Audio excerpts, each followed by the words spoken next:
आपकी रफनेस होगी और कटिंग टूल के कारण आपकी जॉब की सरफेस पर रफनेस के मुकाबले जो चौड़ी विषमता होती है उन्हें हम कहते हैं वेवीनेस कहते हैं। मगर ये जो डेफिनेशन है ना ये आधी अधूरी डेफिनेशन है और पेपर में अब ऐसी डेफिनेशन नहीं आती है। ओके, तो हम ये जानेंगे कि रफनेस किसे कहते हैं और रफनेस किसे कहते हैं और वेवीनेस किसे कहते हैं। ओके, तो बिल्कुल ध्यान से समझिएगा। अगर ये डायग्राम को मैं आपको डिटेल में देके जाता हूं, अगर आपकी स्क्रीन पर ये डायग्राम है दोस्तों, ओके, तो इससे पहले आपको ये जानना होगा कि मैंने आपको पहले भी बताया था कि आपके पास दो सरफेस होती है। कौन कौन सी? एक आइडियल सरफेस होती है और दूसरी कौन सी होती है? आपकी एक्चुअल सरफेस होती है। ठीक है, तो आइडियल सरफेस को मैं क्या बोलता था? नॉमिनल सरफेस भी बोलता हूं, आइडियल सरफेस बोल दूं या मैं नॉमिनल सरफेस भी से बोल सकता हूं, यानी जिसपे आपकी हील्स एंड वैली क्या होगी? कम होगी। किसके मुकाबले? इस एक्चुअल सरफेस के मुकाबले। किसके मुकाबले दोस्तों? इस एक्चुअल सरफेस के मुकाबले। क्लियर? तो मेरी बातों को बिल्कुल ध्यान से समझिएगा, मैं कहना क्या चाह रहा हूं। अगर जो मेरी ये ब्लैक लाइन है, ये क्या है? मेरी किसी भी जॉब की क्या है? सरफेस है। क्या मैं इसे रेफरेंस लाइन भी बोल सकता हूं? तो आपने जब आइडियल सरफेस को देखा माइक्रोस्कोपिक स्ट्रक्चर से, तो उस पर आपको क्या मिला दोस्तों? हील्स एंड वैली मिली। क्लियर? और हील्स एंड वैली कैसी होती है? कुछ आपकी थोड़ी हमारी ऐसे ऐसे होती है, यानी जो की सरफेस पर जो उठा हुआ वाला भाग होगा उसे मैं क्या कहता हूं? हील्स कहता हूं। इसका दूसरा नाम क्या होता है? आपका हाईली पीक भी होता है। और जो की सरफेस पे जो नीचे वाला पार्ट होता है जिसे मैं गड्ढा बोलता हूं, इसे क्या बोलता हूं दोस्तों? मैं वैली बोलता हूं। क्लियर? इतनी बात मेरी क्लियर हो गई सर जी? हो गई। क्लियर? ओके, तो आपने जब ये देखा कि आपको आइडियल सरफेस चाहिए थी, मगर आप आइडियल सरफेस को ऑब्जर्व या आइडियल सरफेस को आप प्राप्त नहीं कर सके, उस पे क्या हुई? आपकी हील्स एंड वैली हो गई। तो सपोज कीजिए अगर यही आपकी आइडियल सरफेस थी और इस पे कुछ आपकी हील्स एंड वैली कुछ ऐसे कर हो गई। क्लियर हो गई? तो यहीं से हमारा क्या निकलता है? अच्छा, यहां से एक चीज मुझे बताइए, जो ये मेरा इतना एरिया था हील्स एंड वैली में, जो ये मेरा इतना एरिया था, क्या मैं इसे डेविएशन बोल सकता हूं? क्या मैं इसे डेविएशन बोल सकता हूं? हां सर जी बोल सकता हूं। और जो ये मेरी ब्लैक वाली लाइन थी, क्या मैं इसे जीरो लाइन बोल सकता हूं? हां जी सर जी बोल चुका हूं। क्यों? क्योंकि ये चीजें मैं आपको limit fit and geometrical tolerance में बताई हुई थी। डेविएशन क्या होता है आपका? जीरो लाइन से अपर लिमिट आपकी जितनी ऊपर गई वो आपका अपर डेविएशन और जितनी नीचे गई वो आपकी लोअर डेविएशन। तो मैं बस आपको यहां यही बताना चाह रहा हूं कि रफनेस को हम कैसे इंट्रोड्यूस करते हैं, कि रफनेस आपके और टेक्निकल टर्म में कैसे कहा जाता है। क्लियर? तो रफनेस हमारी यहां से यही निकलती है कि रफनेस जो आपकी जो एक छोटे छोटे वाले हील्स एंड वैली होते हैं ना, जैसे सपोज कीजिए एक हील एक आपकी वैली ये हो गई, या आपका एक हील क्या हो गया? एक हील आपकी ये वाली हो गई। तो जो छोटी वाली हील्स या वैली होती है उन्हें हम क्या बोलते हैं? उन्हें बोलते हैं रफनेस, उन्हें हम बोलते हैं। अगर मैं इसका एक्चुअल में डेफिनेशन दूं तो उसमें क्या बोलूंगा? फाइनली, लिख लीजिएगा, एक क्वेश्चन एक बार आया था, finally and close space, finally and close space from nominal surface, from nominal surface. Clear मेरी बात? तो यानी इसका मतलब क्या हुआ डेफिनेशन का? कि फाइनली एंड क्लोज स्पेस। अरे भाई आप ये बताइए, मैंने आपसे ये कहा था एक ये मेरी वैली ये थी, दूसरी वैली ये थी, तो क्या ये मेरी बिल्कुल महीन थी? क्या ये जो आप पढ़ते हैं ना महीन, तो महीन का मतलब यही होता है इनकी कम से कम की वैल्यू, इनका आपका कम से कम के डिस्टेंस को मैं क्या बोलता हूं? महीन बोलता हूं, जो आपकी बुकों में लिखी हुई है। तो वही इसने यही बोला, finally and close space deviation. Deviation का मतलब क्या होगा? यानी जितनी भी आपकी जीरो लाइन से नीचे गया, अरे भाई जीरो लाइन से जितने नीचे गए डेविएशन तो हुआ ना, डेविएशन तो हुआ नहीं हुआ, तो बस वो यही कह रहा है finally and close space deviation from nominal surface. और नॉमिनल सरफेस क्या थी आपकी? यानी जो ये ब्लैक वाली लाइन थी इसे मैं क्या बोलूंगा? नॉमिनल सरफेस बोलूंगा। यानी नॉमिनल सरफेस के बीच में, नॉमिनल सरफेस के जो सबसे छोटी विषमता होगी या इररेगुलरिटीज होगी उसे मैं क्या बोलूंगा दोस्तों? रफनेस बोलूंगा। रफनेस का मेरा दूसरा नाम क्या होता है? प्राइमरी टेक्सचर होता है। या इसके अलावा एक डेफिनेशन और आती है आपकी रफनेस की, बिल्कुल ध्यान से समझिएगा, इसे मैं रफ कर देता हूं। ठीक है जी? इसके अलावा क्या डेफिनेशन आती है आपकी? आपको पता है कि आपकी जॉब पर कटिंग टूल के द्वारा कुछ निशान पड़े हैं, या मैं उन्हें सरफेस टेक्सचर ही बोलता हूं। सरफेस टेक्सचर का मतलब यही तो होता है दोस्तों कि कटिंग की जॉब की सरफेस पर कटिंग टूल की मूवमेंट के कारण जो निशान बनते हैं उन्हें मैं सरफेस टेक्सचर बोलता हूं। हां जी सरफेस टेक्सचर बोलता हूं। तो सपोज कीजिएगा मेरी बात, सपोज यहां कीजिए, अगर देखिए यही कोई आपका कटिंग टूल है दोस्तों, अगर यही कोई आपकी जॉब है, यही कोई आपकी जॉब है, तो इस पर जो ये आप देख पा रहे हैं दोस्तों, क्या जो इस पर अभी जो निशान देख पा रहे हैं, ये वाले निशान जो देख पा रहे हैं, ये क्या है? मेरे सरफेस टेक्सचर ही है। इन्हें मैं सरफेस टेक्सचर बोल सकता हूं क्या? हां सर जी बोल सकता हूं। तो जो कटिंग टूल की मूवमेंट के कारण जो आपके निशान पड़े, अगर उन निशानों की मैं क्या नाप लूं? अगर उन निशानों की मैं क्या हाइट नाप लूं, ऊंचाई नाप लूं, ओके, डिस्टेंस नाप लूं और दिशा नाप लूं। क्लियर? तो वो क्या करते हैं? वो मेरी रफनेस को, मेरी क्या करते हैं? ये सारे निशान मेरे रफनेस को प्रकट करते हैं। क्लियर? तो कुछ ऐसी भी डेफिनेशन आपकी आ सकती है कि कटिंग टूल की मूवमेंट के कारण जो आपकी सरफेस पर निशान पड़े हैं, उन निशान की दूरी,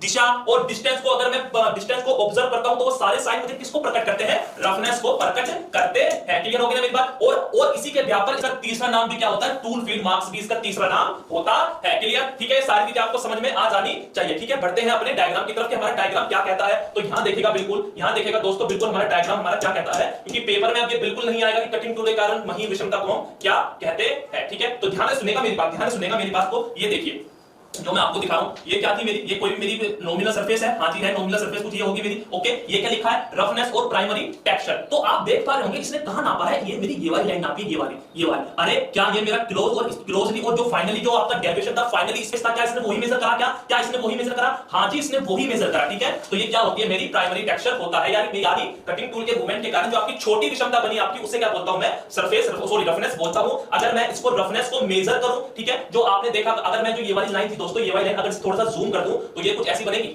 ये कुछ लाइन मेरी ऐसी बनेगी, कुछ ऐसी बनेगी, नहीं बनेगी, हाँ सर जी बनेगी, ठीक है। तो रफनेस को मेजर करने के लिए हमारी दो चीजों का आवश्यकता होती है। पहली क्या होती है, एक होती है रफनेस हाइट, ठीक है, या तो मेरे पास रफनेस हाइट भी होनी चाहिए, और एक होती है मेरी रफनेस विड्थ। क्लियर मेरी बात। तो रफनेस को मेजर करने के लिए क्वेश्चन आया हुआ है कि क्वेश्चन पूछा जा सकता है कि रफनेस को जब आप मेजर करेंगे तो आपके पास कौन कौन सी दो चीजें होनी चाहिए, रफनेस हाइट और रफनेस विड्थ। क्लियर मेरी बात। तो अगर आपके पास ये कुछ मेरी ऐसी प्रोफाइल दिया करती थी, ठीक है, अगर मैं बात करता हूं, या आप ये भी कह सकते हैं कि कटिंग टूल जो आपकी जॉब की सरफेस पर चला ना, वो कुछ ऐसा जिगजैग मोशन करता हुआ चला, तो इसमें बताइए रफनेस विड्थ का होगी और रफनेस हाइट का होगी, ठीक है। तो ध्यान सुनिएगा मेरी बात, जितना आपने ये पूरा आपके हील्स और वैल्यू ऊपर उठे, यानी पूरा इतना वाला पार्ट, पूरा इतना वाला पार्ट, ये क्या होता है मेरी, ये डिनोट करता है मेरा रफनेस हाइट को। किसको डिनोट करेगा, रफनेस हाइट को। यानी आपकी जो रफनेस की जो इररेगुलरिटीज थी नॉमिनल सरफेस से कितनी ऊपर गई और कितनी नीचे गई, ठीक है। दूसरा वर्ड क्या, रफनेस विड्थ। रफनेस विड्थ का मतलब यानी जो हील्स और वैली थी, एक हील से दूसरे हील्स के बीच में उसमें डिस्टेंस कितना था, तो कितना डिस्टेंस था, वो कैसे डिनोट करेंगे, आप ऐसे करेंगे। तो ये साइन है, किसको डिनोट करेगा, रफनेस विड्थ को डिनोट करता है। क्लियर ना मेरी बात नहीं होगी दोस्तों, इस डायग्राम को बिल्कुल लिख लीजिएगा कि रफनेस को मेजर कैसे कैसे करेंगे। नेक्स्ट क्वेश्चन क्या आता है इसमें कि रफनेस को, आपकी सरफेस पे जो रफनेस आई ना, उसका रीजन क्या था, यानी जो कटिंग टूल, जो आपका कटिंग टूल से जो आपकी इररेगुलरिटीज उत्पन्न हुई, उसका रीजन क्या था। तो यहां क्वेश्चन लिख लीजिएगा कि reason behind roughness, reason behind roughness, ठीक है, रीजन बिहाइंड रफनेस। तो सबसे पहला इसमें लिख लीजिएगा, तीन इसके रीजन होते हैं। सबसे पहला रीजन क्या होता है, टूल फीड मार्क्स। तो ये तो आपको पता लग ही चुका होगा कि रफनेस में जो आपके सबसे पहला रीजन क्या होगा, टूल फीड मार्क्स, यानी कटिंग टूल के चलने के कारण कुछ ना कुछ विषमता हुई होगी, जो मैंने आपको पहले बताया। उसकी ऊंचाई नापूंगा, दिशा नापूंगा और उसका डिस्टेंस नापूंगा, क्लियर। इसके बाद आता है सेकंड रीजन आपका मटेरियल रप्चर। मटेरियल लिख लीजिएगा, मटेरियल रप्चर पूछा जा सकता है भाई, बिल्कुल डीपली बता रहा हूं, मटेरियल रप्चर। वो जो तीसरा रीजन होता है आपके रफनेस का, वो क्या होता है आपका मशीनिंग प्रोसेस। वो क्या होता है आपका मशीनिंग प्रोसेस, मशीनिंग प्रोसेस, ठीक है। तो सबसे पहले क्या था आपका tool feed marks reason roughness का। दूसरा क्या आपका मटेरियल रप्चर। मटेरियल रप्चर का मतलब ये है, सपोज कीजिए ये मेरा कोई टूल लगा हुआ है और इस पे मैं कटिंग कर रहा हूं, तो जब कटिंग करूंगा तो उसके ऊपर हीट उत्पन्न होगी। तो ऐसा नहीं होगा कि पूरे प्रोसेस में आपका जो इस पे कटिंग टूल के कारण जो हीट उत्पन्न हो रही है वो सेम रहेगी, यानी कहीं आपकी हीट ज्यादा हो सकती है और कहीं आपकी हीट कम हो सकती है। तो वही क्या होता है आपका मटेरियल रप्चर, हम इसे बोल सकते हैं। और आपको थर्ड तो बताइए क्या, तीसरा मशीनिंग प्रोसेस, क्लियर। यानी मशीनिंग प्रोसेस से भी आपकी रफनेस क्या होती है, डिपेंड करती है। लैपिंग करेंगे तो रफनेस आपकी बहुत अच्छी होगी, यानी इररेगुलरिटीज कम होगी। और अगर मैं उसे मिलिंग पे ले जाऊंगा, लेथ पे ले जाऊंगा, तो रफनेस मिनिमम ज्यादा उत्पन्न होती है, क्लियर। तो रफनेस यहां से डिटेल में क्लियर करा हमने, ओके, ठीक है। तो सारी बातों को आप समझ पाए, ठीक है। अब बढ़ते हैं रफनेस की हम डेफिनेशन के बारे में, थोड़ी इंग्लिश में भी हम इसे क्या क्या कहते हैं, प्लीज इस डेफिनेशन को भी आप राइट डाउन कर लीजिएगा, क्लियर। तो देखिए भाई रफनेस किसे बोलेंगे, तो उसने क्या बोला रफनेस के बारे में बेटा कि रफनेस इज डिफाइंड, यानी रफनेस को इस प्रकार डिफाइन करेंगे as closely space, as closely space. Space closely का मतलब जो पास पास आ रहा था ना, वो जो आप महीन विषमता कहते हैं, तो महीन विषमता क्या होती है आपकी, क्लोजली स्पेस होती है। इररेगुलर डेविएशन, यानी इररेगुलर भी होगी इररेगुलरिटीज, और deviation on a scale, deviation के बारे में बता चुका हूं, स्मॉलर देन दैट ऑफ वेवीनेस, यानी ये वेवीनेस से छोटी डेविएशन होगी, मतलब वेवीनेस से छोटी होगी। इट इज कॉज्ड, ये होती क्यों है, बाय द कटिंग टूल के कारण, और the abrasive grain action at the machining feed, ठीक है। तो आपको ये वाली लाइन याद करने की जरूरत नहीं है एब्रेसिव ग्रेन की, यहां आप मशीनिंग प्रोसेस लिख दीजिएगा, उसके लिए ना मेरी बात, ठीक है। तो अगर पूछ सकता है आपसे कि रफनेस की हम क्या बोलेंगे, रफनेस को कि small and finely spaced deviation from nominal surface is called roughness, clear. Okay जी, आगे बढ़ते हैं। रफनेस हाइट किसे कहते हैं, तो देखो रफनेस हाइट क्या क्या है इसने, इट इज द डेविएशन, क्या बोला इसने, it is the deviation on the centre line in micro inches और माइक्रोमीटर, ठीक है जी। क्या बोला सर, समझ में नहीं आया, अरे क्यों नहीं आया। रफनेस हाइट का मतलब मैंने क्या बताया था, अगर मैं कटिंग टूल के मूवमेंट के कारण जो जिगजैग मोशन मेरा हो रहा था, हाँ जी हो रहा था, तो सर इसमें आपने ये बताया था कितना का मेरा, इसे बोलूंगा मैं रफनेस हाइट, और ये मेरी डिस्टेंस कितनी थी, हाईली उसकी हील और हाईली पीक की रफनेस विड्थ, ठीक है। तो रफनेस हाइट को क्या बोला, इट इज द डेविएशन, ठीक है। ये कोई भी आपकी सेंटर लाइन हो गई, रेफरेंस लाइन होगी, deviation to the centre line. अगर मैं बात करूं दोस्तों, ये मेरा आया ऐसे करके आ गया, ये करके आ गया, तो हील सेंटर वैली कहां तक है दोस्तों मेरी, इसमें हील सेंटर वैली यहां तक है या नहीं है, तो ये जो सेंटर लाइन गई, it is the deviation. Deviation का मतलब उतार चढ़ाव टू द सेंटर लाइन, यानी सेंटर लाइन से आपकी इररेगुलरिटीज में जितना भी उतार चढ़ाव हुआ उसे क्या बोलता हूं मैं, रफनेस हाइट बोलता हूं, क्लियर। आगे में समझ में बात, क्वेश्चन आया हुआ है इंग्लिश में है, टिपिकल लैंग्वेज में मानता हूं, मगर यही ऐसी चीजें जो आपको मेरिट लिस्ट में नंबर बनाती है, क्लियर ना, ठीक है। ओके, ओके नेक्स्ट की तरफ बढ़ता हूं, किसकी तरफ, रफनेस विड्थ की तरफ। रफनेस विड्थ क्या था सर, आपने बताया था जिगजैग मोशन ये होगा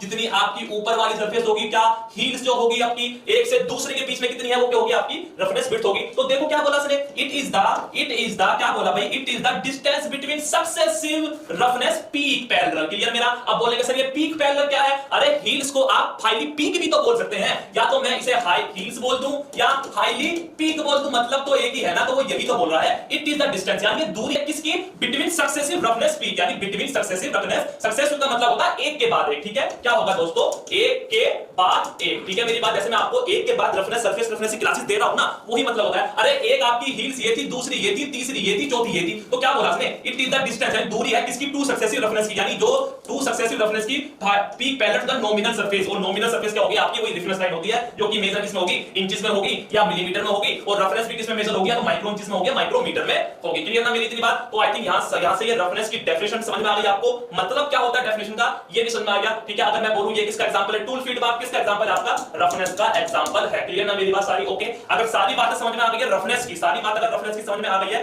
तो कमेंट बॉक्स में मुझे यस का साइन लिख के दे दीजिए जल्दी से, कमेंट बॉक्स में मुझे यस का साइन लिख के दे दीजिए अगर रफनेस क्लियर हो गया है तो। रफनेस क्लियर हो गया तो जल्दी से मुझे साइन क्लियर रफनेस का साइन लिख के भेज दीजिए। एक क्वेश्चन आप अपनी स्क्रीन पर भी देखेंगे और मुझे इसका भी आंसर दीजिए, किसका आंसर क्या होगा।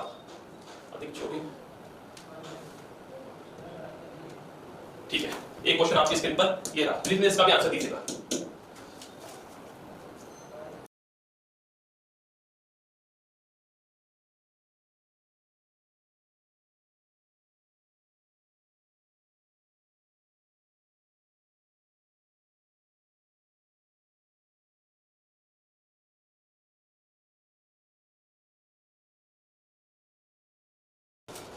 भाई अगर सभी स्टूडेंट को समझ में आ गई तो प्लीज मुझे कमेंट बॉक्स में आंसर लिख के दीजिए। क्वेश्चन आपकी स्क्रीन पर आ चुका है कि किसी जॉब की सरफेस पे टूल के कटिंग एज से जो महीन विषमता बनती है उसे डैश कहता हूं, उसे डैश में क्या कहता हूं, तो जल्दी से मुझे इसका आंसर दे दीजिए, क्या होगा इसका आंसर, ठीक है। जल्दी से आंसर दीजिए, अगर समझ में आ गया तो यस लिख दीजिएगा, यस लिख दो फटाफट से, रेफरेंस क्लियर, ठीक है। सभी स्टूडेंट प्लीज मुझे आर सी लिख दीजिएगा अगर रेफरेंस समझ में आ गया है, आर का मतलब रेफरेंस और सी का मतलब क्लियर, ठीक है। सभी स्टूडेंट जल्दी से प्लीज मुझे आर सी लिख के भेजिए अगर रेफरेंस क्लियर हो गया तो जल्दी से भेजिए। तो सबसे सभी का जो आंसर आ रहा है मेरे पास सी आ रहा है, रेफरेंस कैसे हो जाएगा भाई, गोविंद त्रिपाठी सी रेफरेंस कैसे हो जाएगा कि किसी जॉब की सरफेस पर टूल के कटिंग से जो महीन विषमता बनती है, क्लियर रेफरेंस होगा इसका आंसर। कंफ्यूज करने के लिए बोला था, ठीक है। जल्दी बढ़ो भाई, जल्दी आगे बढ़ो।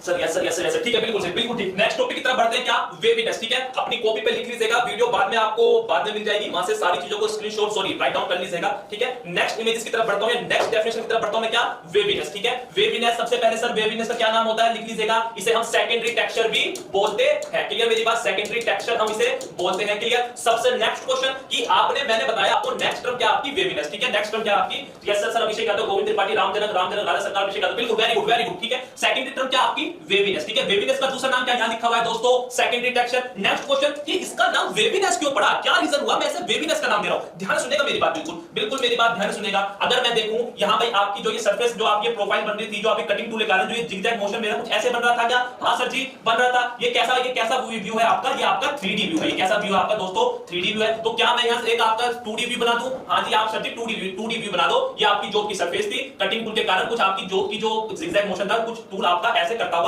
चला, ठीक है मेरी बात नहीं, ओके ठीक है ठीक है। अगर मैं इसका एक क्या करूं, एक रेफरेंस पॉइंट ले लूं, क्या एक रेफरेंस पॉइंट लेने का मतलब यानी जो मेरी जिगजैग मोशन आया तो क्या मैं इसका दोनों हील्स और वैली में से क्या मैं एक सेंटर लाइन गुजार दूं, क्या इसमें से हील्स और वैली के बीच में से क्या सेंटर लाइन गुजार दूं, क्या सर जी बिल्कुल गुजार दो, ओके बिल्कुल ध्यान से समझिएगा मैं क्या समझा रहा हूं आपको। मैं समझाना ये चाह रहा हूं कि वेवीनेस इसका नाम क्यों पड़ा, बिल्कुल ध्यान सुनेगा। तो अगर मैं आपकी कोई भी सरफेस थी या कटिंग टूल के मूवमेंट के कारण जो आपका जिगजैग करता हुआ चला, इन दोनों हील्स और वैली के बीच में से अगर मैं एक सेंटर लाइन गुजारूं तो क्या ये कुछ मेरी ऐसी करती हुई गुजरेगी क्या दोस्तों, क्या ये कुछ मेरी ऐसे करती हुई गुजरेगी क्या। तो जब ये ऐसी करती हुई गुजर रही है तो क्या ये एक वेव की तरह है या नहीं है, यानी लहर की तरह है या नहीं है। तो इसी के आधार क्या नाम पड़ा इसका, वेवीनेस का आधार पड़ा, क्लियर मेरी बात। तो इसका नाम क्यों पड़ा वेवीनेस, क्योंकि ये लहर की तरह आपकी चलती है। सर स्क्रीनशॉट नहीं होता सतेंद्र पाल, हां जी स्क्रीनशॉट नहीं होगा, क्लियर ओके। नेक्स्ट क्वेश्चन इसमें क्या आता मेरा कि आपकी क्वेश्चन बुकों में लिखा हुआ है कि जॉब की सरफेस पर कटिंग टूल की मूवमेंट के कारण रफनेस की अपेक्षा जो चौड़ी विषमता होती है उसे क्या बोलता हूं मैं, वेवीनेस बोलता हूं। फिर से मेरा वही जवाब है आपका कि ये आपकी बुकों में सरासर आधे अधूरी डेफिनेशन लिखी हुई है, पेपर में ऐसी डेफिनेशन नहीं आती, क्लियर। तो सर कैसे आती है यहां जानेंगे, ओके यहां देखिएगा, बिल्कुल डिटेल में जानेंगे, बिल्कुल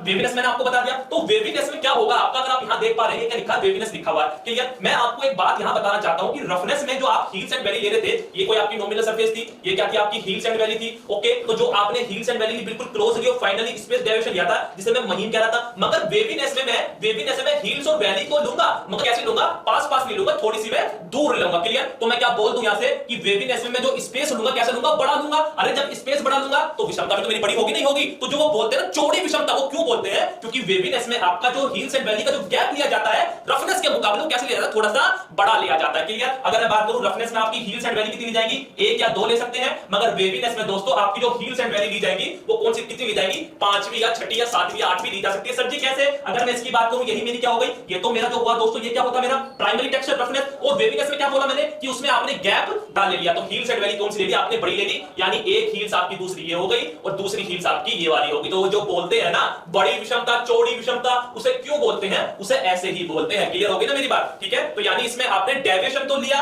मगर कैसा ले लिया, थोड़ा सा आपने बड़ा ले लिया। क्लियर मेरी बात? जो चौड़ी विषमता बोलते हैं दोस्तों, इसे ही ऐसे ही बोलते हैं। क्लियर? समझ में आ गया क्या आपका? फिर से वही क्वेश्चन कि वेवीनेस का रीजन क्या होता है। सर जी वेवीनेस का रीजन क्या होगा? तो सबसे पहला रीजन बिहाइंड वेवीनेस, ठीक है, इंग्लिश में लिखा है, समझ रहा हूं, ठीक है। सबसे पहला चैटरिंग, सबसे पहली क्या होती है आपकी चैटरिंग बोल देता हूं या मैं वाइब्रेशन बोल दूं, बात दोनों का मतलब एक ही होगा। बात दोनों का मतलब एक ही होगा कि वेवीनेस उत्पन्न क्यों होती है, यानी जो आपकी जो की सरफेस पर जो चौड़ी विषमता आई, यानी चौड़ी विषमता मतलब यानी एवरेज जो आपने हील्स और वैली की पांचवी या छठी ले ली, रफनेस में आप हील्स और वैली कौन सी ले लेते हैं, पास पास वाली ले लेते हैं। तो रीजन क्या है वेवीनेस आने का? तो जो सबसे पहला रीजन क्या होगा, आपके अगर टूल में वाइब्रेशन है, वाइब्रेशन यानी मशीन में अगर वाइब्रेशन है, मशीन में वाइब्रेशन है, तो टूल कहां लगा हुआ आपके, जो उस पे आपकी मशीन पे लगा हुआ है, तो जो भी जो आपके चलेगी, जब आपकी जॉब काम करेगी, तो कटिंग टूल से काटेगा तो उसे वाइब्रेशन होगी नहीं होगी? तो कटिंग टूल का सीधी जॉब पे सीधी जॉब काट सकेगा, नहीं काट सकेगा, नहीं काटेगा। और दूसरा क्या होती है आपकी चैटरिंग का मतलब होता है आपकी चटाट, ठीक है। तो दूसरा आ गया, दूसरा आपका जो सबसे मेन इंपॉर्टेंट है कौन सा, आपका हीट ट्रीटमेंट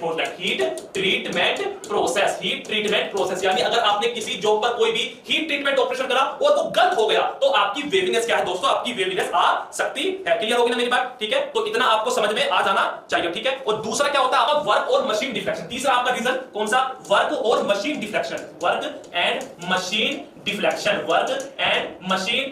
सर इसका मतलब क्या होता है, तीन रीजन बता दिए मैंने वेवीनेस के। सबसे पहला क्या था आपका चैटरिंग या वाइब्रेशन, दूसरा क्या था आपका हीट ट्रीटमेंट प्रोसेस, और तीसरा क्या आपका work machine deflection. Work machine deflection का मतलब ये होगा दोस्तों कि अगर आप कोई भी ऑपरेशन कर रहे हैं और आपकी जॉब आपके वर्क पीस में यानी आपके फिक्शन में या जिग में अच्छी तरह क्लैंप नहीं है, यानी काम करते हो क्या हो रहा है, वो हमारी हिलती डुलती है। क्लियर? तो उसी के कारण हमारी क्या हो सकती है, वेवीनेस उत्पन्न हो सकती है। क्लियर मेरी बात? तीन रीजन राइट डाउन कर लीजिएगा, बिल्कुल डिटेल में जाके मैंने आपको बता दिया। क्लियर? और एक क्वेश्चन आपका यहां से ये भी आता है कि रफनेस इज सुपर इंपोज, यानी रफनेस आपकी किस पर अत्यारोपित होती है, तो किस पर होती है, वो आपकी वेवीनेस पे ही होती है। क्लियर? अगर सर जी ये कैसे था, ओके, तो जैसे मैंने आपको रफनेस की निकालने के लिए दो मेथड बताए थे, रफनेस हाइट और रफनेस विड्थ। तो इसमें भी हमारी कुछ ऐसे ही होता है। सपोज कीजिए ये आपकी कुछ ऐसे करके क्या होगा, ये यहां देखो, फटाफट से यहां देख लेना, यहां देखो, ये मेरी क्या थी, हील्स एंड वैली थी। तो क्या मैंने सर इसमें थोड़ी हील्स एंड वैली थोड़ी चौड़ी ली, नहीं ली? हाँ सर जी ले ली। तो ऐसे यही क्या होगा, ये मेरा पूरा क्या होगा, इतना जो एरिया था मेरा क्या होगा, ये मेरा रफनेस, ये वेवीनेस थी आपकी, ये क्या होगा, मेरी रफनेस हाइट हो जाएगी, ये मेरी रफनेस हाइट हो जाएगी। और ठीक ऐसे ही ये जो डिस्टेंस आया मेरा, ये वाला, ये जो मेरा पूरा था, ये क्या होगा, मेरा रफनेस विड्थ हो जाएगी। क्लियर मेरी बात हो गई ना दोस्तों? मेरी बात क्लियर हो गई? मैं क्या बता रहा हूं, क्वेश्चन आता है आपका, लिख देता हूं मैं, roughness is super impose, roughness is super impose, यानी रफनेस आपकी किस पर सुपर इंपोज होती है। जैसे मैंने कल भी आपको क्वेश्चन बताया था, तो इसका आंसर क्या होगा, वेवीनेस होगा। सर जी कैसे होगा, ये तो रटने वाली बात हो गई। अब आप तो ये कहते हो कि मैं रटवाता नहीं हूं कुछ भी, ठीक है। तो ये डायग्राम किसका था जो मैंने आपको यहां बताया, वेवीनेस, लहर के रूप में ये आपकी क्या थी, जिगजैग मोशन थी। इसका कारण मैंने क्या बताया था आपको, तीन रीजन हो गए, तीन रीजन, हीट ट्रीटमेंट प्रोसेस होगा, चैटरिंग होगा, वाइब्रेशन होगा और आपका वर्क डिफ्लेक्शन होगा, ठीक है। तो रफनेस इज सुपर इंपोज का मतलब ये है दोस्तों कि रफनेस की वैल्यू निकालकर, यानी आपने जो ये वेव जा रही है, तो ये वेव जा रही है पूरी ऐसे वेव जा रही है, तो ये कितनी ऊपर उठी, यानी ये कितनी हाइट है इसकी, और इसकी कितनी विड्थ है, किसकी, इस लहर की, जो ये लहर जाएगी ना आपके वर्कपीस पर, इसकी कितनी हाइट है और कितनी विड्थ है। अगर आपको ये पता लग गया तो आप क्या निकाल सकते हैं, आप रफनेस की या वेवीनेस की हाइट को या वेवीनेस को ऑब्जर्व कर सकते हैं। क्लियर हो गया ना मेरी बात? नहीं, ठीक है। और इसका जो एग्जांपल होता है, क्या मैं ये कह सकता हूं, अगर आपको रफनेस हाइट का पता पड़ गया और रफनेस विड्थ का पता पड़ गया, तो अगर इन दोनों की वैल्यू आपको पता है, तो जो ये वेवीनेस जो ये पैटर्न बना रहा है ना, ये पैटर्न ही तो है आपका, ये पैटर्न आपकी लहर, ये पैटर्न ही तो है। तो इसकी सहायता से हम वेवीनेस का पैटर्न है वो हम पता लगा सकते हैं। क्लियर? तो तभी बोलते हैं कि रफनेस किस पर सुपर इंपोज होती है, आपकी वेवीनेस पर सुपर इंपोज होती है, क्योंकि रफनेस, अगर मुझे रफनेस की हाइट पता लग गई, रफनेस की विड्थ पता लग गई, तो जो ये वेव बनी, मैं इसका पूरा पैटर्न बना सकता हूं। क्लियर? ओके, तो मैं अब आपको ये बता रहा हूं कि रफनेस हाइट कैसे निकालेंगे और रफनेस विड्थ कैसे निकालेंगे, ठीक है। इसका मैं आपको एक एग्जांपल दिखाता हूं, मगर ये आपके पेपर में आता नहीं है, ओके। तो इसे आप बिल्कुल राइट डाउन कर लीजिएगा, बस समझने के लिए, ठीक है। आपकी बुकों में लिखा होता है कैलकुलेटिंग आरए, ठीक है। आरए का मतलब पता क्या होता है? Roughness value. क्या होता है? Roughness value. क्लियर मेरी बात? ओके। तो जो आपकी रफनेस की हाइट थी और रफनेस की विड्थ थी, आप इसकी सहायता से निकाल सकते हैं। मगर इसमें जो बहुत सी बुकों में इसका आंसर क्या लिखा हुआ है, ये भी लिख लीजिएगा, रफनेस एवरेज वैल्यू। एक डिनोट किसे करता है? एवरेज को डिनोट करता है, roughness average value. Clear? Next topic यही होगा, रफनेस एवरेज वैल्यू या आरए वैल्यू क्या होता है। क्लियर? ओके। सारी बातें समझ में आ गई ना आपको? प्लीज इसे राइट डाउन कर लीजिएगा, मैं 10 सेकंड के लिए यहां से हट जाता हूं। क्लियर? तो वेवीनेस भी आई थिंक आपको क्लियर हो जाना चाहिए कि वेवीनेस हम किसे कहते हैं और ये कैसे कैसे उत्पन्न होती है, और रफनेस आपकी सुपर इंपोज किस पे होगी? वेवीनेस पर होती है। क्लियर? क्वेश्चन ये आपका आ सकता है, ये एग्जांपल आपके सामने दे सकता है, जिसमें से आपको पूछ सकता है कि आरए का मतलब क्या होगा, ठीक है। आरए का मतलब क्या होता है? ये जो एल था इसका मतलब क्या होगा? तो इवोल्यूशन ऑफ लेंथ। लेंथ तो समझ पाए ना, कितनी लंबी थी आपकी रफनेस की, विड्थ कितनी लंबी थी, और ये जेड एक्स का क्या मतलब होगा? The proper height. क्लियर? तो जो मैंने हाइट और लेंथ बताई थी वो आपके एलटीज में आ गई है। ये आपकी पेपर में आता है, डिप्लोमा और बीटेक लेवल वाला क्वेश्चन है। क्लियर? डिप्लोमा और बीटेक वाला क्वेश्चन है। क्लियर? तो सारी बातें यहां से क्लियर हो गई। ओके। फिर से वही सवाल मेरा दोस्तों, एक क्वेश्चन कराऊं क्या? एक क्वेश्चन देखो, एक क्वेश्चन देखिएगा, फिर बिल्कुल जैसे आपकी बुकों में एज इट इज लिखा हुआ होता है। किसी जॉब की सरफेस पर रफनेस की अपेक्षा अधिक चौड़ी विषमता को डैश कहते हैं। अगर सारी चीज समझ में आ गई है तो मुझे डब्ल्यूसी लिख के दे दीजिएगा, डब्ल्यूसी लिख के दे दीजिएगा।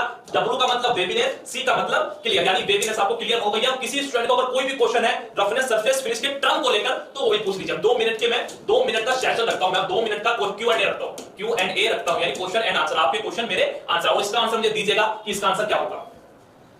सर स्क्रीनशॉट नहीं होता है, स्क्रीन मैं आपको डिटेल में बताऊंगा और यहां बताऊंगा। ओके। तो वेवीनेस के बारे में जाने भाई, ठीक है। तो वेवीनेस के ना आप थोड़े से ये कोजेस भी लिख लीजिएगा। वेवीनेस से केवल कोजेस लिखिएगा कि वेवीनेस आपकी क्यों होती है।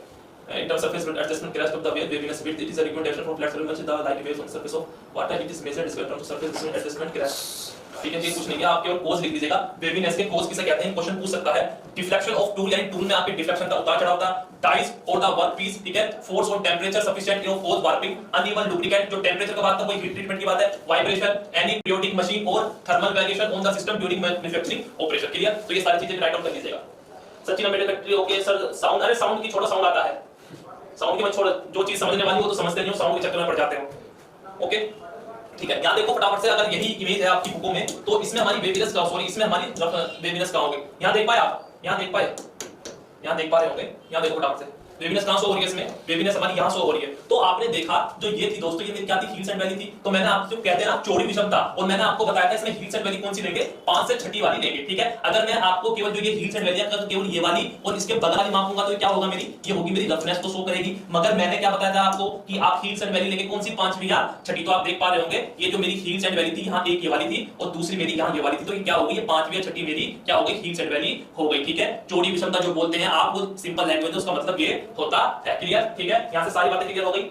सर फ्रोस्टिंग प्रोसेस है हिंदी में सर, अरे अश्वनी ये सारी हिंदी में तो आपकी बुकों में लिखा हुआ भी है, मगर क्वेश्चन बेटा पूरे ऐसे फ्रोस्टिंग प्रोसेस। अरे फ्रोस्टिंग का मतलब तो वही होता है कि आपके कोई भी फिनिश पार्ट होता है उसके ऊपरी सतह को चमकाने के लिए एक शाइनिंग प्रोसेस होता है, एक विधि अपनाई जाती है जिसे हम क्या बोलते हैं? फ्रोस्टिंग प्रोसेस बोलते हैं। ओके, और ये किस पे की जाती है? खास तौर पर आपके जो पीतल कांसे के बर्तन होते हैं उन पर की जाती है, ठीक है ना। तो रफनेस यहां से भी सारी बातें क्लियर हो गई आपको। अगर स्ट्रम की बात करूं तो यहां देख लो फटाफट से, स्ट्रम भी लिख लीजिएगा आपका, ठीक है। Surface texture terms and definition, clear. यहां देखो फटाफट से, इसने क्या बोला? यहां रफनेस हाइट बोला, तो आप देख पा रहे होंगे क्या होगी मेरी? रफनेस हाइट होगी, और यही मेरी क्या होगी? वेवीनेस की हाइट भी होगी, ठीक है। क्लियर ना मेरी बात? ओके, ये क्या होगी मेरी? वेवीनेस की क्या होगी दोस्तों? ये मेरी वेवीनेस की विड्थ हो गई। Okay, roughness width cut off, इसे छोड़ दीजिए। ये क्या होते हैं मेरे? दाग धब्बे होते हैं जिसे मैं फ्लास बोलता हूं, और ये क्या होती है मेरी? ले, जिसे मैं फिनिशिंग प्रोसेस भी बोलते हैं, फिनिशिंग की दिशा बोलता हूं। और ले का मेरा क्या है? डायरेक्शन कंपोनेंट है। इसका दूसरा नाम क्या होता है मेरा? डोमिनेंट पैटर्न भी हम इसे बोलते हैं, जैसे कि मैं पहले भी डिस्कस कर चुका हूं। क्लियर? अगर मैं बात करूं, ये देखो कैसी है, ये जो लाइन शो कर रही है किसको शो कर रही है? सरफेस प्रोफाइल को शो कर रही है। ओके, अगर मैं ये वाली लाइन देखूं, सीधी लाइन किसको करेगी? एरर को, विषमता को शो करेगी, ठीक है। ये लहर के रूप में गई, ये किसको शो करेगी? वेवीनेस को। और जो ये जिगजैग मोशन में ये कैसे किसको शो करेगी? रफनेस को शो करती है। क्लियर? तो यहां से ये सारी चीजें समझ में आ गई ना आपको? ओके, नेक्स्ट टॉपिक डाल दीजिए, roughness value. What is roughness value, यानी आरए वैल्यू, ठीक है। अभी दिखाता हूं आपकी स्क्रीन पर, कुछ ऐसे आपकी बुकों में ये दिया हुआ होता है। क्लियर? ओके, उसका जो आंसर था वेवीनेस था, उसका जो आंसर था ना स्टूडेंट्स, वो वेवीनेस था, ठीक है। स्क्रीन पर दिखा। नेक्स्ट टॉपिक डाल दीजिए, what is RA value, what is RA value, ठीक है। वही क्वेश्चन सर, सबसे पहले आरए का मान क्या होता है या आरए का मतलब क्या होता है? तो R stand for roughness, A stand for average, यानी रफनेस एवरेज वैल्यू, ठीक है। रफनेस एवरेज वैल्यू, बहुत क्वेश्चन जो आएगा आपका इसी में से आता है। सर ये होता क्या है रफनेस एवरेज वैल्यू? ध्यान सुनिएगा मेरी बात भाई, कोई भी जॉब है आपकी, सभी जॉब पे आपकी हील्स एंड वैली रहती है क्या? सर जी रहती है। तो आपकी जॉब पर जो आपकी रफनेस है, तो आपकी जॉब पर रफनेस है वो कितनी है, वो उसे आप किस मेथड से निकालते हैं, उसे आप किस मेथड से निकालते हैं, आरए वैल्यू के मेथड से निकालते हैं। और इस मेथड में आप कौन सी विधि अपनाते हैं, यानी आरए वैल्यू से जो आप निकालेंगे किस जॉब पर कितनी सरफेस है, किस मेथड से निकालेंगे, सीएलए मेथड से निकालते हैं, जिसे बोलता हूं मैं सेंटर लाइन एवरेज। क्या बोलूंगा, C stand for centre, L stand for line और A stand for average. Clear ना मेरी बात नहीं, ठीक है, हां जी क्लियर हो गई। तो अगर मैं इसे डेफिनेशन के रूप में दूं तो डेफिनेशन के रूप में हम इसे कैसे बोलेंगे कि आरए वैल्यू हमारी क्या होती है, यानी बीआईएस में, यानी जो ये डिसाइड किसने करा, बीआईएस ने, यानी बीआईएस ने हमें ये कहा कि बीआईएस में कोई भी सतह है उसकी रफनेस वैल्यू होगी, यानी पार्ट पर रफनेस कितनी है और उसे व्यक्त किसमें किया जाता है, उसे व्यक्त किसमें करते हैं, हम ग्रेड में व्यक्त करते हैं। ठीक है, समझो बिल्कुल दोबारा से, आपका कोई भी जॉब है, इस पे कुछ ना कुछ आपकी रेफरेंस होगी, हील सेट वैल्यू होगी, तो इस जॉब पर आपकी कितनी हील सेट वैल्यू है वो किसको आपको कौन सा मेथड बताता है, आरए वैल्यू से वो आपको पता पड़ती है। और आरए वैल्यू में किस मेथड के थ्रू आपको ये पता लगेगा कि इस पे आपकी हील सेट वैल्यू कम है या ज्यादा है, किस मेथड से, सेंटर लाइन एवरेज के मेथड से। और इसमें जो आपकी रफनेस होगी उसे हम किससे डिनोट करेंगे, उसे हम डिनोट करते हैं आपके ग्रेड में। क्लियर हो गया मेरी बात नहीं, यानी कोई भी अगर आपकी जॉब होगी तो सबसे पहले उसकी रफनेस वैल्यू को चेक किया जाएगा और रफनेस वैल्यू के आधार पर उसे आपका एक ग्रेड में व्यक्त करेंगे। और ग्रेड कितने होते हैं आपके रफनेस वैल्यू के, N1 से N12 तक होते हैं। क्लियर ना मेरी बात नहीं, क्वेश्चन क्या, कमेंट क्या कर रहे हैं भाई आप, सर पीडीएफ कब तक मिलेगी सरफेस फिनिश की मंजू, पीडीएफ भाई चैप्टर के एंड में आपको पीडीएफ मिल जाएगी। क्लियर, मेरी बात क्लियर हो गई ना। तो क्वेश्चन हमारा यहां से भाई यही आता है, सबसे पहला कि रफनेस वैल्यू को किस में व्यक्त करते हैं, तो किस में व्यक्त करते हैं स्टूडेंट, ग्रेड में करते हैं। और ये ग्रेड कितने होते हैं हमारे, N1 से N12 तक होते हैं। जैसे आपके टॉलरेंस ग्रेड होते हैं ना, IT00 से 16 तक जो टोटल 18 होते हैं, ये भी कुछ हमारे ऐसे ही होते हैं। क्लियर ना मेरी बात नहीं, ठीक है, ओके, पहला क्वेश्चन क्लियर हो गया, ओके। तो यहां देखिए सबसे पहले आपकी स्क्रीन पर कुछ हमारी ये जो टेबल दी जाती है स्टूडेंट, कुछ हमारी टेबल ऐसे दी जाती है। ठीक है, तो सबसे पहले क्या होता है, अच्छा एक बात तो सुन लीजिए, क्वेश्चन आया हुआ है कि रफनेस वैल्यू को, जो आप रफनेस की किसी भी जॉब की रफनेस को निकालेंगे वो किस में निकालते हैं, वो निकालते हैं माइक्रोन में या माइक्रोमीटर में। ठीक है, तो यहां देखो फटाफट से क्या लिखा है मेरा, रफनेस वैल्यू RA। ठीक है, RA का मतलब क्या होगा, रफनेस एवरेज वैल्यू। तो ये यूएम बनाना दोस्तों, ये क्या है मेरा, ये मेरा माइक्रोमीटर का साइन है, ये मेरा क्या है दोस्तों, माइक्रोमीटर का साइन है। ठीक है, ये क्या है मेरा रफनेस ग्रेड नंबर और रफनेस सिंबल भी है, रफनेस सिंबल भी है। सर ये रफनेस सिंबल क्या होगा, तो एक बात को मैं हल्का सा आपके पॉइंट से यहां हटाना ये चाहता हूं कि आपकी सरफेस फिनिश को दर्शाने के लिए ना, सरफेस फिनिश आपकी, अगर मैं बोलूं जो हमारा आज का टॉपिक कौन सा था भाई, जो हमारा टॉपिक था method of indicating surface finish. तो किसी भी सरफेस फिनिश को, मेथड को इंडिकेट करने के लिए, रिप्रेजेंट करने के लिए हमारे पास तीन मेथड होते हैं। कौन कौन से मेथड होते हैं, पहला मेथड होता है हमारा ये त्रिभुज वाला, जिसे मैं ट्रायंगल बोलता हूं, जिसे मैं क्या बोलता हूं दोस्तों, ट्रायंगल बोलता हूं। ठीक है, दूसरा मेथड कौन सा होता है हमारा, साइन मेथड। ठीक है, साइन का मतलब जैसे आप यहां ये वाला साइन देख पा रहे होंगे। और तीसरा मेथड कौन सा होता है हमारा, चित्र द्वारा। ठीक है, चित्र द्वारा। तो ये क्या है दोस्तों, आपके ये सरफेस फिनिश को दर्शाने के मेथड है। क्लियर, तो अब हमारा जो टॉपिक चल रहा है, हमारे थंबनेल के मुकाबले थंबनेल से रिलेटेड यही चल रहा है कि सरफेस फिनिश के मेथड को किन मेथड के द्वारा ड्राइंग पर प्रदर्शित की जाता है, तो ट्रायंगल के हिसाब से, साइन के हिसाब से और चित्र के हिसाब से। क्वेश्चन ये आया हुआ है। क्लियर ना मेरी बात नहीं, तो आई थिंक यहां सारी बातें समझ में आ जानी चाहिए।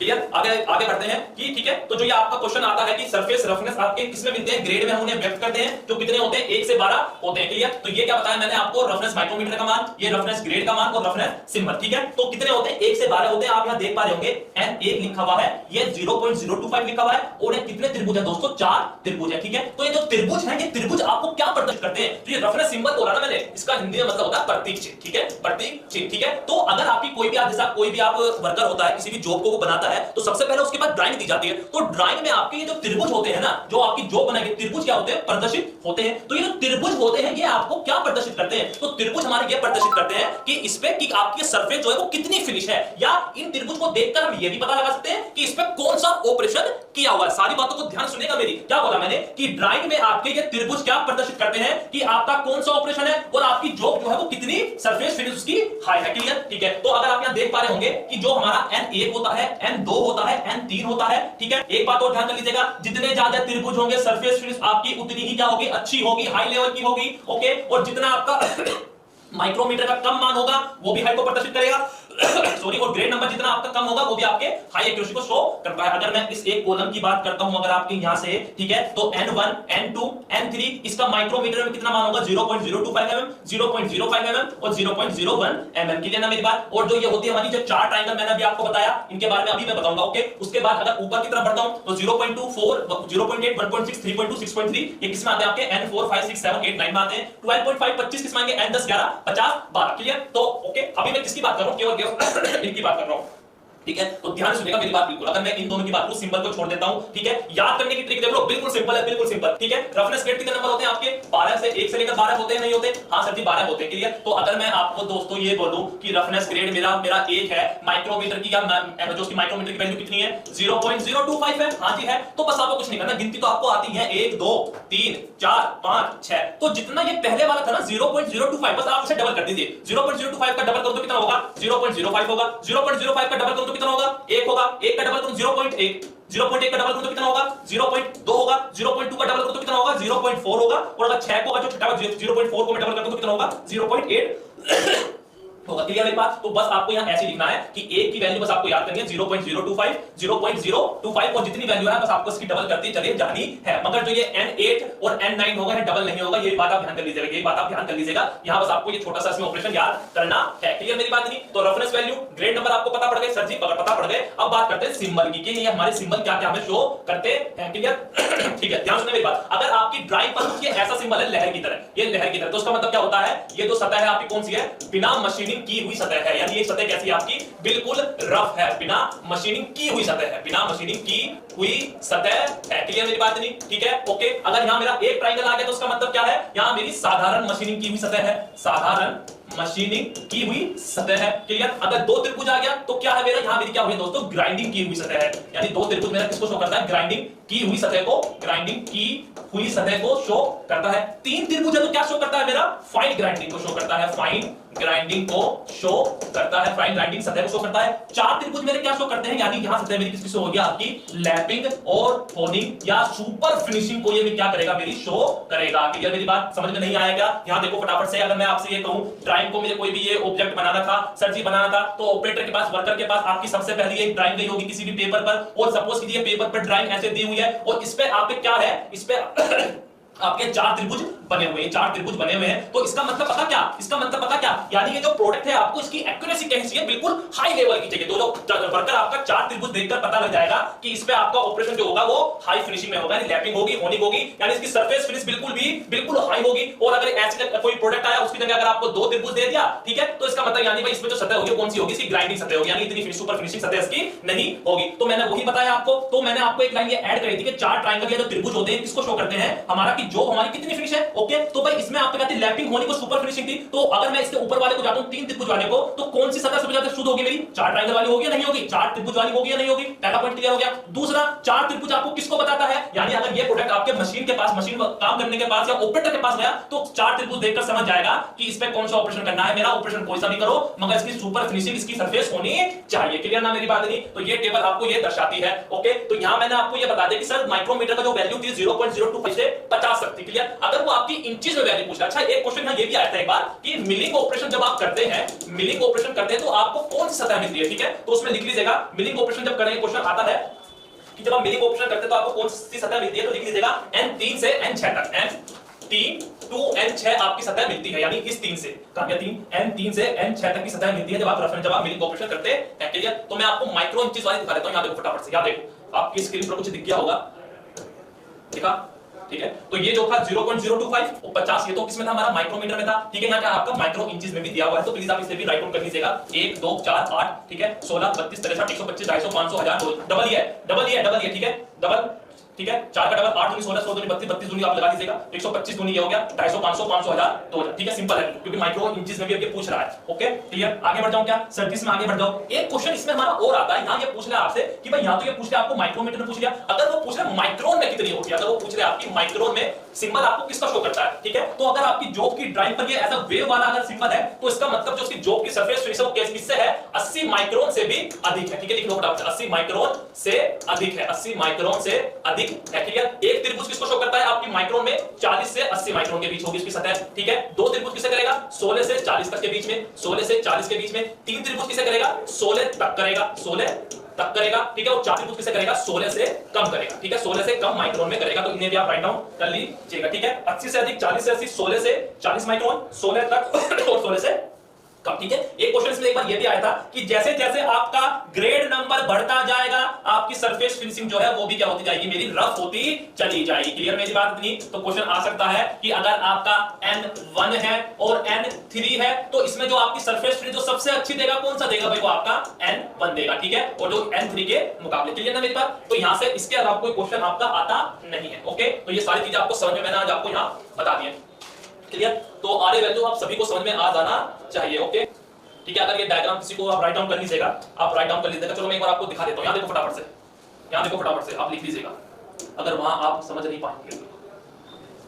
क्या बोला इसने? सरफेस फिनिश प्रकट करने की विधियां, ठीक है। आईएसआई के अनुसार या बीआईएस के अनुसार लिख लीजिएगा, अनुसार ड्राइंग पर सरफेस फिनिश को निम्नलिखित विधियों द्वारा दर्शाते हैं। त्रिभुज द्वारा, ठीक है, सेकंड कौन सा आएगा आपका, साइन द्वारा, और थर्ड आएगा आपका चित्रों द्वारा, जो ये आपका पेंडिंग है। ये दो मैं आपको कवर करा चुका हूं, ठीक है। त्रिभुज द्वारा ड्राइंग पर सरफेस फिनिश को 60 डिग्री वाले कोण त्रिभुज का चिन्ह बनाकर प्रकट करते हैं। अच्छा, एक बात तो सुन लो, 60 डिग्री क्या होगा, जो ये आपका त्रिभुज बनाना, जो आपका दोस्तों त्रिभुज बनाते हैं कितने डिग्री में होता है, 60 डिग्री में होता है। क्लियर? आप डिटेल में बताऊंगा, बस आप समझने के लिए रख लो। देखो 40 से 80 माइक्रोन सरफेस फिनिश के लिए एक त्रिभुज, ठीक है। 16 से 40 माइक्रोन सरफेस फिनिश के लिए दो त्रिभुज, 16 माइक्रोन सरफेस फिनिशिंग के लिए तीन त्रिभुज, और 16 माइक्रोन से कम सरफेस फिनिश के लिए आपके चार त्रिभुज होते हैं चिन्हों द्वारा। 80 माइक्रोन से अधिक सरफेस फिनिश के लिए ड्राइंग पर इस चिन्ह का प्रयोग करते हैं। किस वाले चिन्ह का? इस वाले वेव चिन्ह का। क्लियर ना मेरी बात नहीं? चित्रों द्वारा ये अभी मैं आपको कल बताऊंगा, ये मैं आपको कल बताऊंगा, क्योंकि टाइम नहीं है, और ये अगर मैं आगे बढ़ा तो एक घंटे की क्लासेस और हो जाएगी। क्लियर? अगर किसी को अब भी समझ में नहीं आया ना, लो छोटा सा एग्जांपल और लो, ये लो, ये सब वही है, ये सब वही है। क्लियर? लिख लो ऐसे, राइट डाउन कर लेना, राइट डाउन कर लेना, वीडियो को पॉज करके बाद में, ठीक है। तो आई थिंक सभी स्टूडेंट को समझ में आ जाना चाहिए इतना। ओके, अगर सभी स्टूडेंट को समझ में आ गया है भाई, सभी स्टूडेंट को अगर समझ में आ गया है ना, तो प्लीज मुझे RAY लिख के दे देना, RAY लिख के दे दो, रफनेस, एवरेज, और यस वाई का मतलब यस। RAY लिख के भेज दो फटाफट से। किसी स्टूडेंट का कोई क्वेश्चन है तो क्वेश्चन पूछ लीजिए। किसी स्टूडेंट का द्वारा चित्र हुआ क्या शो करता है, क्योंकि अभी मैंने पढ़ाया सरफेस फिनिश को तीन विधियों द्वारा प्रदर्शित करते हैं, ये चित्र क्या शो करते हैं ये बस आप रटे हुए हैं। ओके, तो इन चीजों को भी हम डिस्कस करेंगे, और कुछ हम क्वेश्चन लगाएंगे, कुछ हम दोस्तों क्वेश्चन लगाएंगे, जैसे ये क्या होता है आपका। ओके, कल सरफेस फिनिश की आपकी लास्ट क्लास होगी, ये क्या था, ये क्या है, ये क्या है, कुछ हम ये भी क्वेश्चन डिस्कस करेंगे आपके, ठीक है। ओके सर, संडे टेस्ट का रैंक वाइज रिजल्ट कितने डेज में आता है? RAY सर पीडीएफ कुछ पता सर, पीडीएफ कुछ नहीं पता कब तक मिलेगा। हां मिलेगा सर, दे देंगे, मंजू पीडीएफ दे देंगे। Ashwin Sharma RAY clear? सभी को नो डाउट से सचिन मेरे clear? Very good clear. Okay, ठीक है। तो यहां तक हम पढ़ चुके हैं। कल हम जानेंगे कि सर ये पता नहीं हमें क्या दे रखा है, सब हम रट लेते हैं बस। ये सैंपलिंग लेंथ कहां गई आपकी, सैंपलिंग लेंथ क्या होती है, डायरेक्शन ऑफ ले क्या होती है, रट लिया, कहां मिलेगा, कैसे मिलेगा, किस शो को क्या कहेंगे, कुछ नहीं पता। चिंता करने वाली कोई बात नहीं है, हम खड़े हैं यहां, सब बता देंगे, सब बता दूंगा, चिंता मत करो, ठीक है। एक क्वेश्चन का आंसर दोगे मुझे? एक क्वेश्चन का आंसर दोगे क्या? क्वेश्चन कराऊं एक?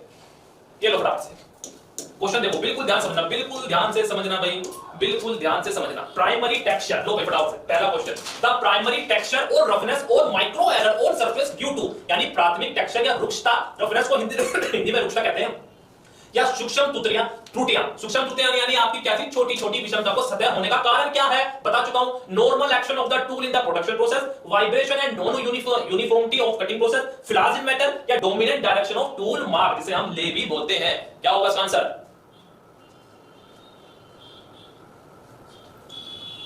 याद करिए, मैंने आपको रफनेस के 3 रीजन बताए थे। सर कौन कौन से बताए थे? अभी तो आप मैंने इतना जाना भी नहीं है। सबसे पहले क्या बताया था आपको? टूल फीड मार्क्स बताया था, क्या नहीं बताया था? सर जी बताया था। कौन सा दोस्तों? टूल फीड मार्क्स, मैंने इसका सबसे पहला आपको रीजन बताया था। उसके बाद क्या बताया था? मटेरियल रप्चर बताया था, और तीसरा क्या बताया था मैंने? मशीनिंग प्रोसेस बताया था। मटेरियल रप्चर बताया था, ओके, और तीसरा क्या था मेरा? मशीनिंग प्रोसेस बताया था। क्लियर? रिवाइज करा देता हूं। तो अब देखो इसमें से जो मैंने 3 रीजन बताए थे, कौन कौन से रीजन इसमें मेरे है, उपस्थित है इन 4 ऑप्शन में से? Sir no doubt, sir no doubt, all doubt clear, ठीक है। मंजू बी दिया मुझे, मंजू ने answer, Govind Tripathi B. Question को ध्यान से समझिए, प्राइमरी टेक्सचर बोल रहा है, रफनेस बोल रहा है, रफनेस, क्वेश्चन को समझिए भाई, ऐसा कैसे कर रहे हैं आप? उसका ये चौथा sir, tool mark, tool production, normal action of the tool production, tool marks तो लाइन नहीं दिखा रहा है, इस पर किस डायरेक्शन में टूल चला, उसका आंसर ये है।